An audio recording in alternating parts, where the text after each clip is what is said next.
ሰላም ሰላም፣ ጤና ይስጥልኝ ውድና የተከበራችሁ የቻናል ተከታታዮች እንዴት ናችሁ? ደህና ናችሁ ወይ? እኔ ያለው ደህና ነኝ፣ እግዚአብሔር ይመስገን። ለዚህ ዩቲዩብ ቻናል አዲስ የሆናችሁ ሰብስክራይብ በማድረግ ቤተሰቡ ነው። ነባሮች ደግሞ ላይክ፣ ኮመንት፣ ሼር ማድረግ እንዳትረሱ። ውድ ቤተሰቦቼ ለእናንተ ይጠቅማቸዋል ብዬ ያሰብኩትን ነገር ነው ይዤላችሁ የመጣሁት። ዛሬ ይዤላችሁ የመጣሁት ምንድነው፣ ቦታ ስትገዙ በአሁኑ ሰዓት በጣም ከባድ የሆነ ነገር ስለሆነ ቤት መስራት ቦታ መግዛት አሁን ቢረክስም ከባድ ሆኗል ማለት ነው። ቦታ ግን እንዳልኳችሁ ረክሷል፣ ግን እንትን እያለ ነው ሲገዛ ህጋዊም ቢሆን ጨረቃማ የማይታሰብ ነው። የቤት ፈረሳ በጣም ከባድ ነው። በአሁኑ ሰዓት ቤት እየፈረሰ ነው። የከተማ ኮሪደር ይባላል።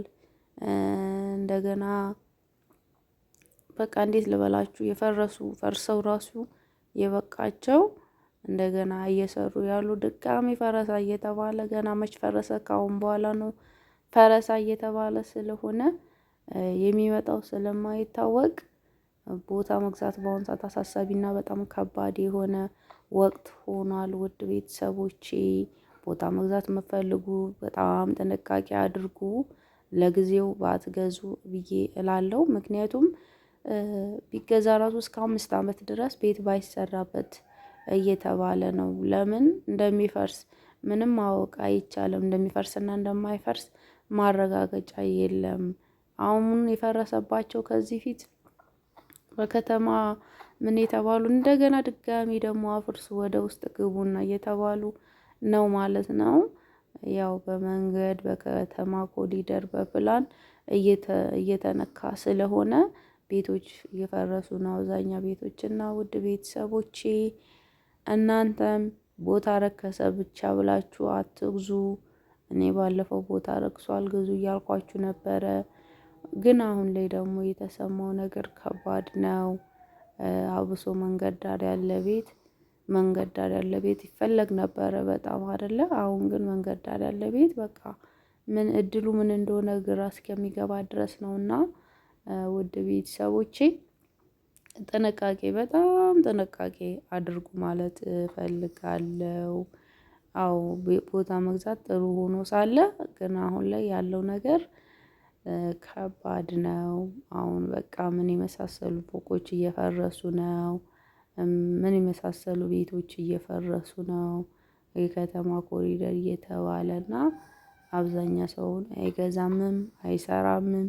ቁጭ ብሎ እንግዲህ እያየ ነው ማለት ነው። አዎ አለመስራታቸው ጥሩ ነው። ምክንያቱም ሰርቶ ከማፍረስ የሚሆነውን ቁጭ ብሎ ጠብቆ ማየት ይሻላልና ይሄ ነው ያለው ነገር። በአሁን ሰዓት ስለ ቦታ ኢንፎርሜሽን የምትፈልጉ ሰዎች በቃ መግዛታችሁን ሳይሆን ማየት ያለባችሁ መርከሱን ሳይሆን ማየት ያለባችሁ በኋላ ምን ይገጥመዋል ብላችሁ ደግሞ ጥንቃቄ አድርጉ። ውድ ቤተሰቦቼ አሁን ላይ ከባድ ሁኔታ ነው ያለው የቦታ ነገር የቤት ነገር እና አስቸጋሪ ወቅት ላይ ነው ያለነው። ይሄን ልላችሁ ፈልጋለሁ። ካለኝ ነገር ላካፍላችሁ ብዬ ነው። ውድ ቤተሰቦቼ ቦታ ከባድ ሆኗል። ምን የመሰለ ቤት ነው የሚፈርሰው። በቃ ሰው ለማመን የሚከብድ በቃ እንዴት ልበላችሁ። እንደገና ደግሞ ከፈረሰም በኋላ እንደገና አሁንም ድጋሚ አዲስ ፈረሳ ሌላ እና ሰርታችሁም ከሚፈርስ ቤትም ያለው በገዛ ይሻላል ብትሉም ያው ነው፣ ስጋት አለው። ባዶ ቦታም ብገዙ ስጋት አለው። እንደገና አሁን ቤት ስትሰሩ ራሱ እንደማይፈርስ እርግጠኛው የሆናችሁ በቦታ ቢኖራችሁ ራሱ በከተማው ስታንዳርድ እየተባለ ነው። በቃ በጎጆ ካልሆነ ዝም ብሎ ቤት እንደ አቅሜ ሰርቼ እኖራለሁ ማለት ቀርቷልና ወይ ፎቅ መስራት አለባችሁ ወይ ደግሞ በጎጆ ቤት መስራት አለባችሁ። ይሄ አቅም እንዳላችሁ እርግጠኛ ስትሆኑ ነው ቦታ መግዛት ያለባችሁ፣ ወይ ሸጠዋለሁ ብላችሁ ካላሰባችሁ በስተቀር እና ይሄ ነው እኔ ጋር ያለው አዲስ ነገር።